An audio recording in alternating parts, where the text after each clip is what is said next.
o meu nome é Mariana e eu sou museóloga. Nós vamos falar sobre alguns termos que, para quem trabalha na área de patrimônio, podem gerar um pouquinho de confusão. E a gente pretende tentar esclarecer essas dúvidas que ficam.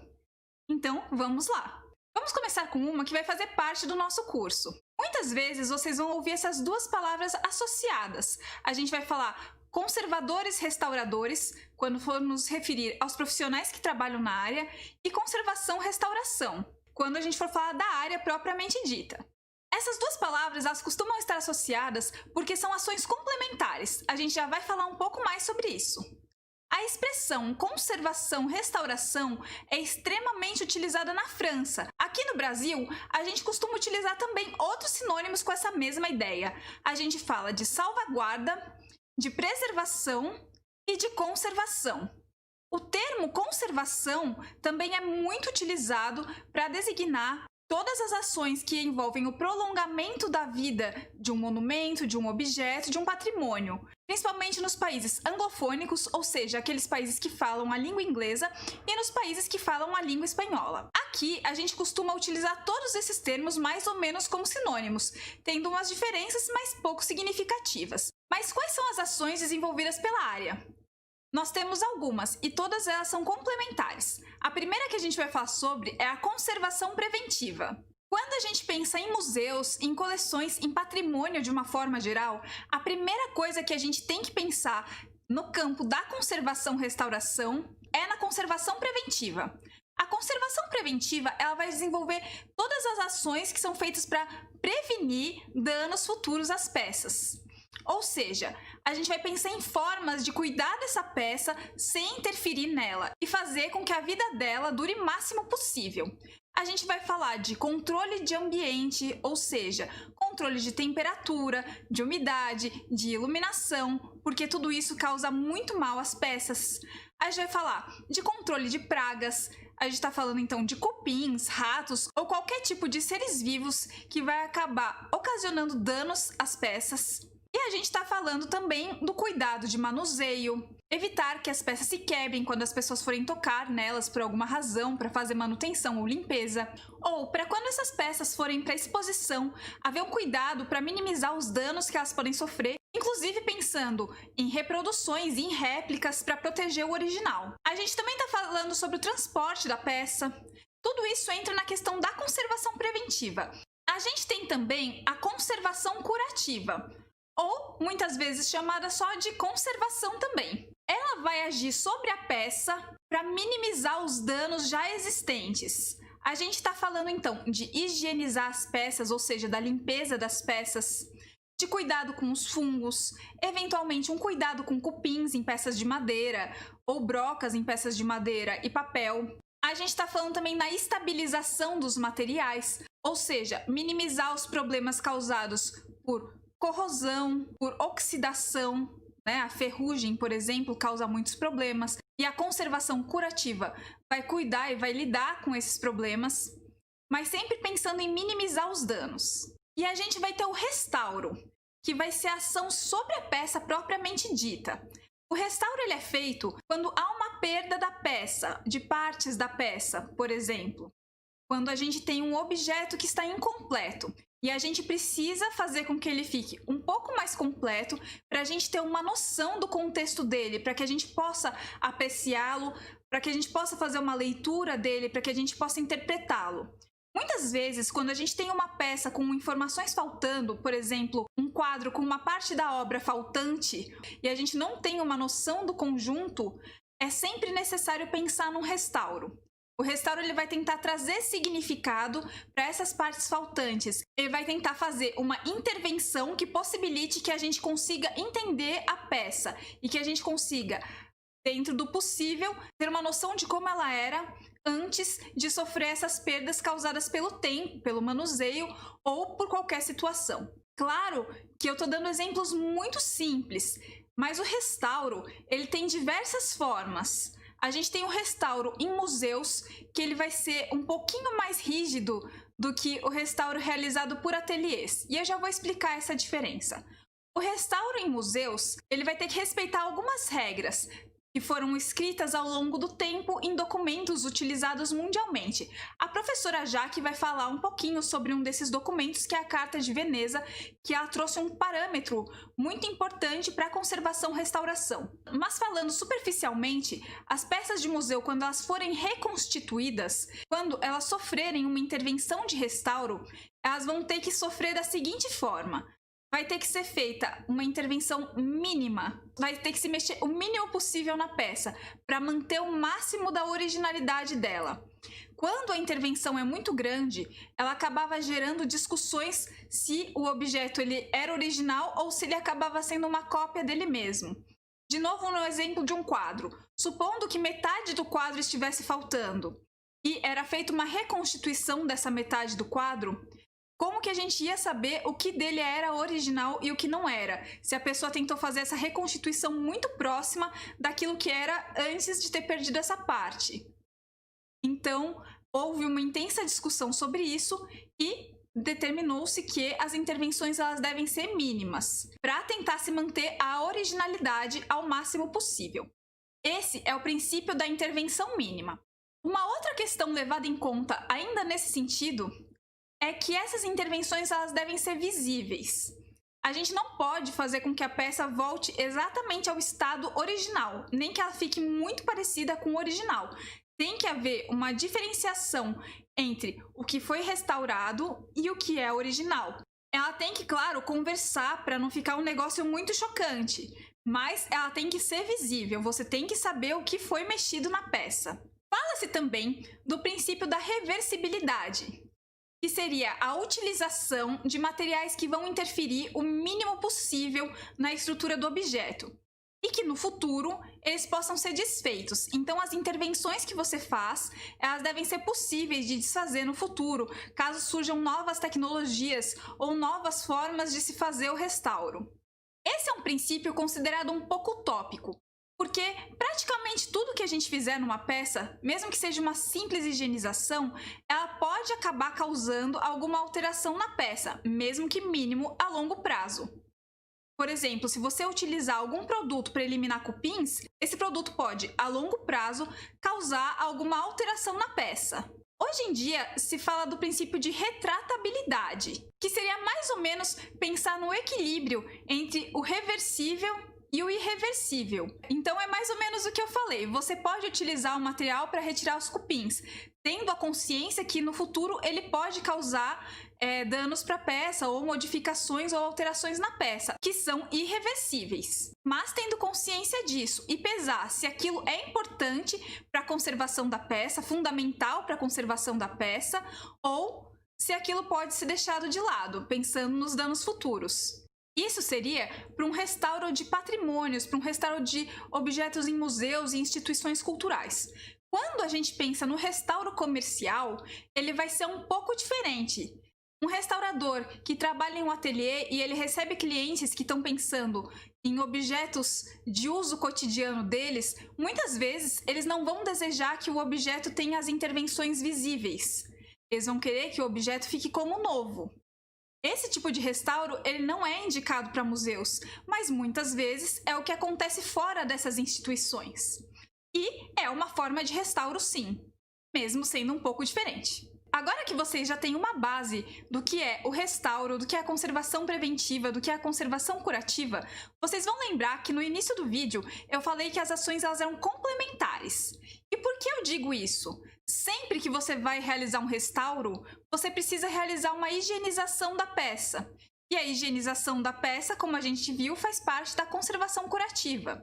A gente também pensa que a conservação preventiva ela é fundamental para cuidar da peça antes dela precisar de um restauro, e assim, se ela tiver uma manutenção, se ela tiver em um ambiente adequado, ela provavelmente nunca vai precisar de uma intervenção de restauro. Ou seja, se as ações de conservação preventiva elas forem bem feitas, a gente provavelmente vai precisar muito menos de uma conservação curativa, apesar dela ser necessária, e provavelmente a gente nunca vai precisar de um restauro. E por que eu digo que nunca precisar do restauro é algo bom? Porque quando a gente pensa no restauro, a gente pensa num estágio de degradação avançado. E por que a gente fala que é mais importante pensar na conservação preventiva do que no restauro? porque a conservação preventiva ela é muito mais barata do que o restauro. Se a gente tem uma boa conservação preventiva, a gente não precisa pensar em mais nada, porque provavelmente a peça ela vai durar por muitos e muitos e muitos anos e vai servir aí como um patrimônio para várias gerações. O restauro, por outro lado, ele vai mexer com todas as questões de originalidade da peça, ele vai fazer com que a peça fique menos estável, justamente por utilizar materiais para fazer essas inserções de partes, né, essas recolocações, essas intervenções, que mesmo causando poucos malefícios à peça, eles vão sim deixá-la mais frágil com o passar do tempo. Então, a gente tem aquela premissa que é: conserve para não precisar restaurar. A gente vai falar um pouquinho mais sobre a parte de conservação preventiva, abordando os agentes de degradação dos acervos. Agentes de degradação do acervo nada mais são do que situações que vão acabar reduzindo a vida dos objetos. Os primeiros agentes de deterioração que nós vamos falar nesse vídeo são os agentes físicos, que se tratam principalmente da luz, da umidade e da temperatura. Eles acabam trazendo malefícios enormes para o acervo. Vamos começar pela luz. A luz ela pode amarelar fotos, desbotar tecidos, ela pode acabar enfraquecendo papéis, né, as fibras dos papéis, deixando eles mais frágeis. Ela acaba fazendo mal para praticamente todos os acervos. Vocês sabem que a gente precisa usar protetor solar. E por que a gente precisa fazer isso? Porque a nossa pele ela também sofre com os raios solares, com os raios ultravioletas e infravermelhos. A mesma coisa acontece com o acervo, mas eles não têm um protetor solar para eles. Então, o que a gente precisa fazer? Evitar a incidência direta de luz sobre eles.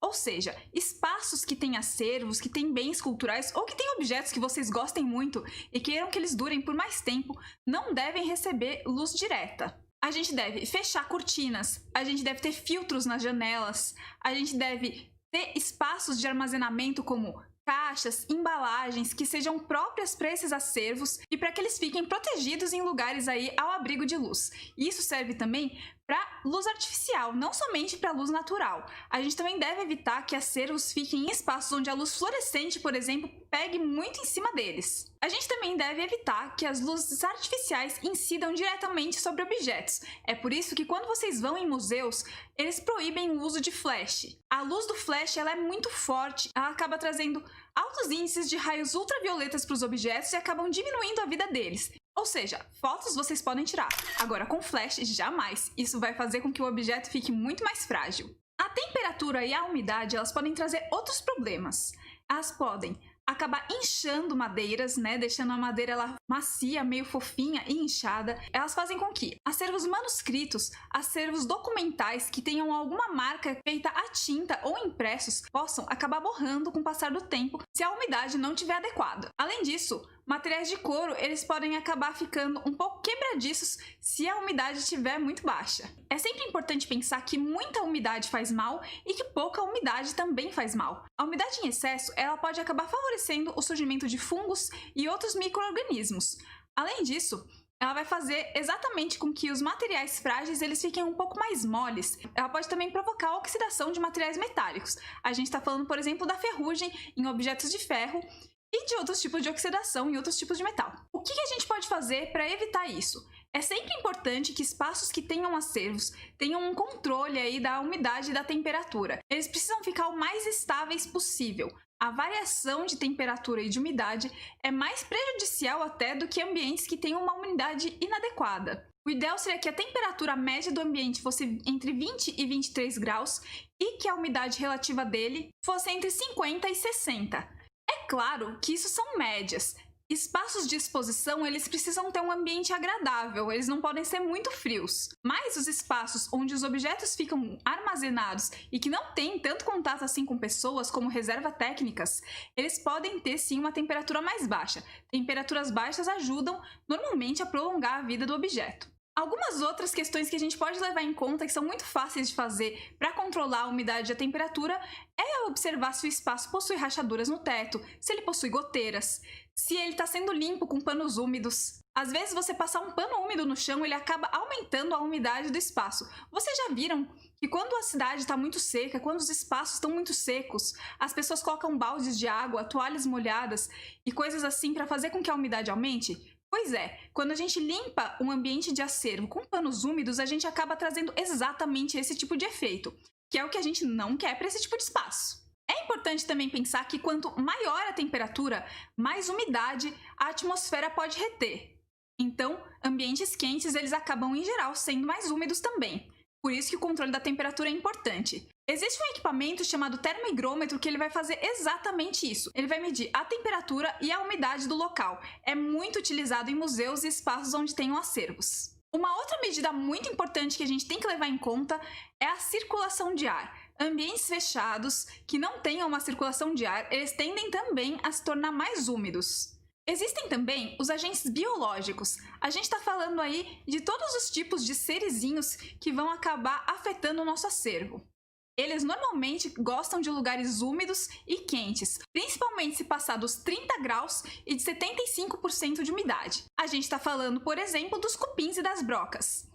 Quem nunca viu algum móvel de madeira que tenha sofrido uma infestação de cupim? Pois é, eles são extremamente comuns e se espalham muito rápido pelo acervo.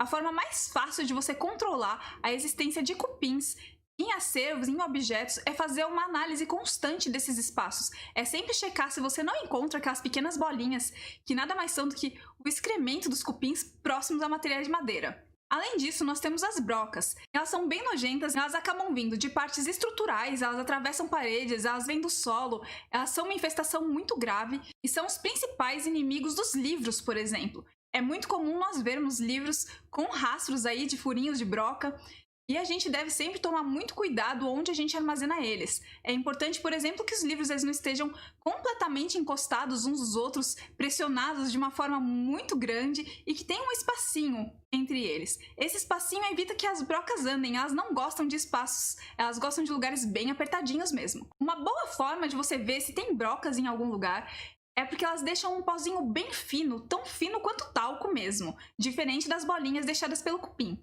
Um outro agente biológico terrível são os fungos. Eles deixam manchas e marcas muitas vezes irreversíveis, tanto em acervos documentais quanto em acervos têxteis, em acervos de tecido. É muito comum a gente deixar algo em um espaço úmido e logo em seguida surgir aí os fungos. Eles, em geral, deixam marcas castanhas, que nem vocês podem ver na imagem aqui do lado. Para evitar que isso aconteça, a gente tem que tomar muito cuidado com onde a gente armazena as coisas, pensar na temperatura e na umidade desses espaços, deixar o abrigo de luz, mas sempre em locais frescos, com circulação de ar. Aí, a gente vai ter uma menor chance de ter fungo circulando pelo espaço. Um outro agente biológico aí, também muito comum, são as traças. Quem nunca teve uma roupa furada por traças que atire a primeira pedra? Elas andam sempre por vários espaços onde tem tecidos e elas são atraídas por restos de comida ou por cheiros fortes. Se, por exemplo, você deixa uma roupa com perfume sem lavar, ela pode acabar atraindo traças. Existem também outros agentes muito graves aí para os acervos, que são os agentes químicos. O que são os agentes químicos? A gente está falando de poeira, a gente está falando de poluição. Sim, a poluição ela traz malefícios enormes para o acervo. Os acervos eles têm problemas com coisas ácidas. Por exemplo, papéis, eles são muito sensíveis à acidez, eles acabam se desgastando muito em ambientes ácidos. E a poluição, ela acaba propiciando um ambiente muito mais ácido, porque nela existem elementos químicos como o enxofre, e isso acaba trazendo realmente danos sérios aí para o acervo.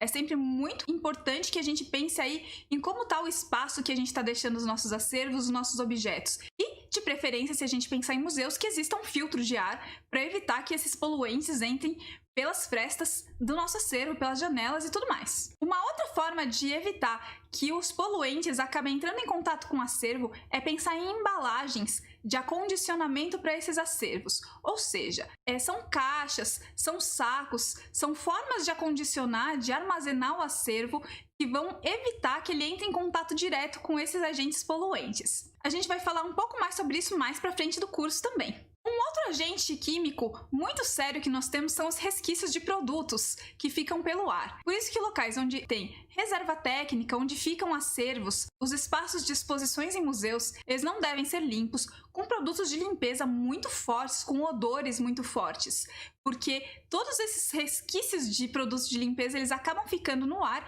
e podem acabar prejudicando aí o acervo também. O ideal é que os ambientes sejam limpos com panos úmidos muito bem torcidos para não causar aquele problema de umidade que a gente fala, só com água ou uma mistura de água e álcool. E por último, pensando aí nos principais agentes de degradação, nós temos os agentes mecânicos. O que são os agentes mecânicos? Eles se tratam do mau manuseio dos objetos, ou seja, o transporte inadequado. Quando a gente vai mover um objeto de um lugar para o outro, sem nenhum cuidado, a gente pode acabar derrubando ele e fazendo com que ele se quebre. A gente, quando está lendo um livro, pode acabar dobrando alguma orelha, pode acabar deixando cair algum resquício de comida. Isso aí também é causado por nós mesmos, né? Fazendo um mau uso dos objetos. A gente está falando da degradação proposital através de vandalismo. E, em geral, os agentes mecânicos mais comuns somos nós mesmos, né? É causado pelo homem, que acaba não tendo um cuidado com o acervo.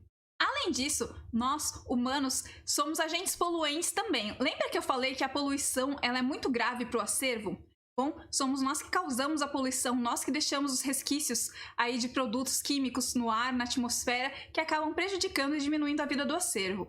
Então, todas as questões de cuidado do meio ambiente, eles acabam também refletindo indiretamente no cuidado com o acervo. Agora, nós vamos fazer uma atividade. Vocês vão selecionar 2 objetos aí na casa de vocês. Eu vou fazer a mesma atividade aqui para vocês terem um exemplo. Então, vamos lá. Então, para nossa atividade, eu separei alguns objetos. Os primeiros objetos que eu separei foram esses pregos e parafusos. Como vocês podem ver, alguns deles estão bem enferrujados. Esses 2 pregos, eles são praticamente iguais, mas eles foram armazenados em situações diferentes. E este ficou completamente vulnerável à umidade. Como vocês podem ver, ele que sofreu o processo de oxidação. A umidade ela é responsável por causar a oxidação e a corrosão em materiais metálicos. A corrosão é aquele estágio da oxidação mais avançado, quando as partes começam até mesmo a se desfazer. Vocês já devem ter visto isso em algum momento. Vamos pegar então esses objetos e preencher a nossa ficha. O objeto selecionado, então, são pregos e parafusos. Eu vou tirar uma foto e anexar na nossa ficha. E vou assinalar então qual foi o agente de deterioração responsável por esse estado de degradação da nossa peça. No caso, foram os agentes físicos. E vou especificar quais: a umidade.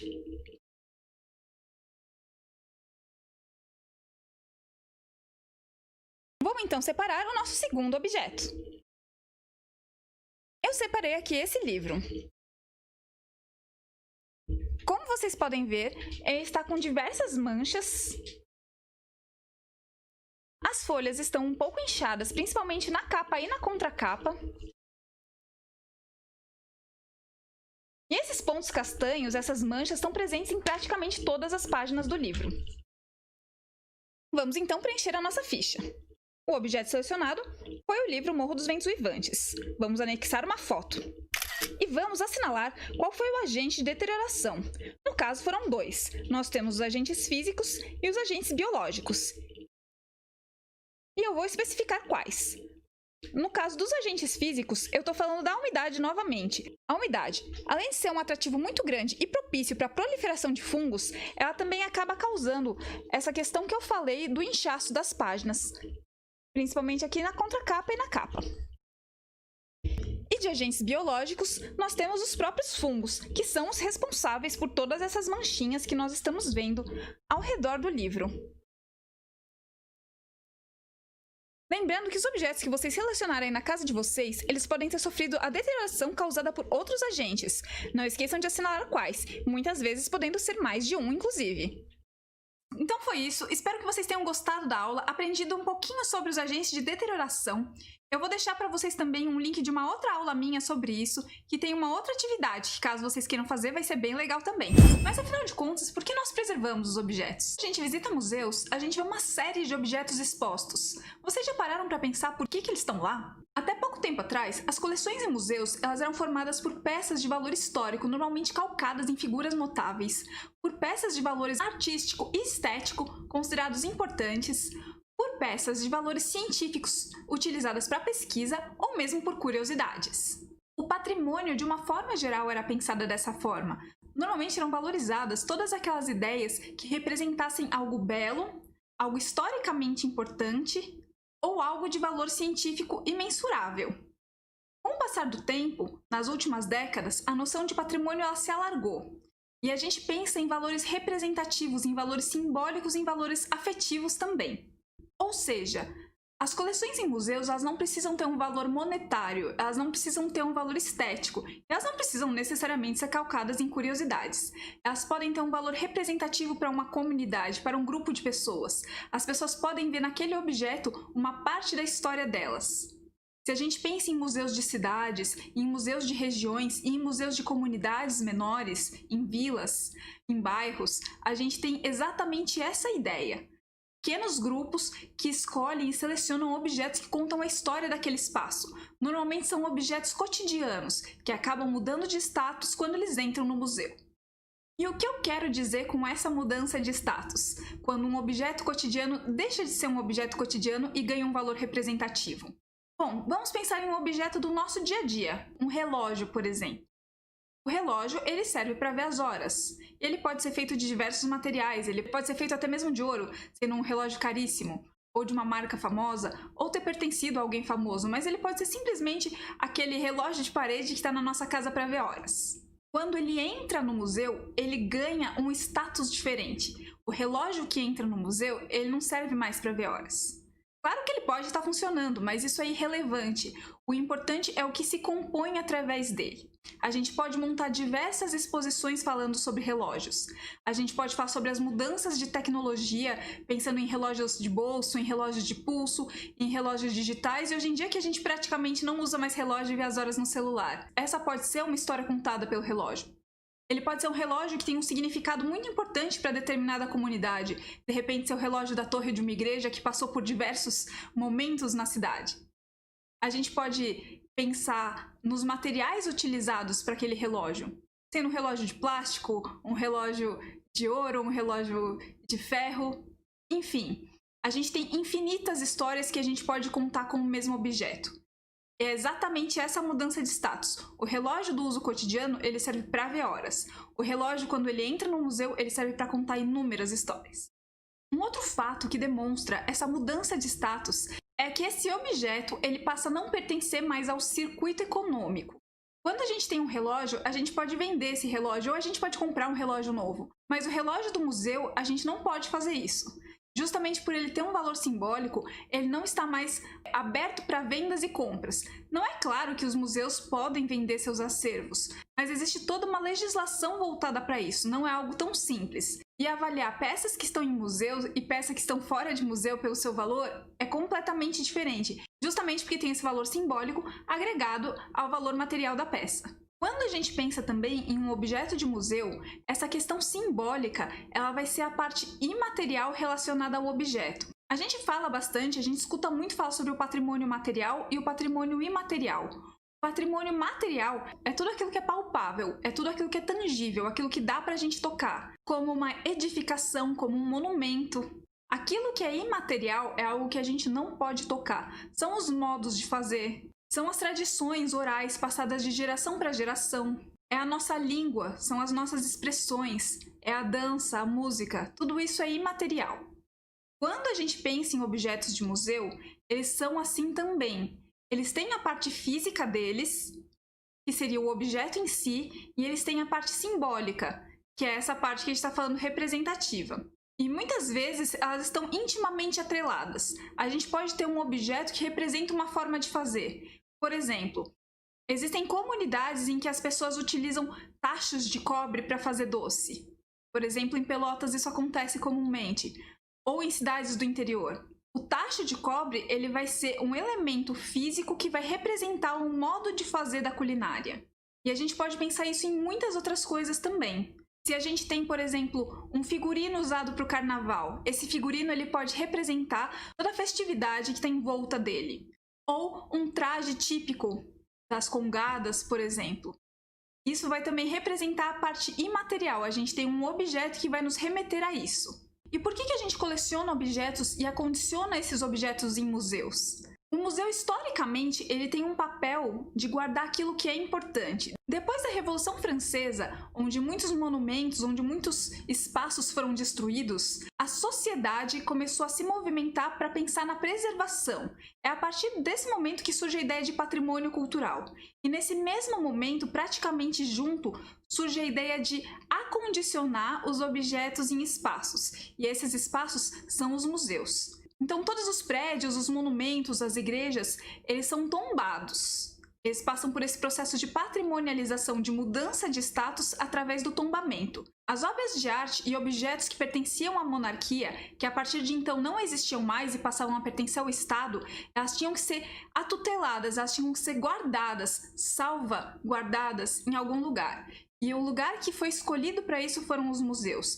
Então, todos os objetos que mudavam de status, que eram patrimonializados, no caso dos objetos a gente usa o termo musealizados quando eles entram nos museus, mas é basicamente a mesma coisa, essa ideia de mudança de status que eu tô falando tanto, eles passam a condicionar esses objetos. E desde então, é um processo social que acontece em praticamente todas as sociedades ocidentais. Nós guardamos objetos em museus, porque eles são os espaços em que nós acreditamos que eles estarão bem guardados e que eles serão mantidos para gerações futuras. E aí que entram todas aquelas questões que nós conversamos nas aulas passadas, sobre a conservação preventiva, sobre a conservação curativa e sobre o restauro, sobre fazer com que a vida dele dure mais. Quanto mais tempo durar a vida de um objeto, mais pessoas vão ter acesso a esse patrimônio, mais pessoas vão poder se sentir representadas, mais pessoas vão poder dialogar com ele. A gente está pensando nisso em larga escala, pensando em países, em cidades, em bairros. Vamos tentar pensar isso em uma pequena escala, aqui na nossa casa. Sempre existem objetos que têm um valor sentimental, que têm um valor simbólico pra gente. E que a gente quer que esses objetos eles sejam transmitidos de geração para geração. A gente quer que as outras gerações tenham acesso a eles. Vocês vão selecionar um objeto, tirar a foto dele e escrever por que vocês gostariam de preservar esse objeto. E qual o valor simbólico que eles têm para vocês. Qualquer dúvida, só falar comigo. Então é isso. Tchau, tchau!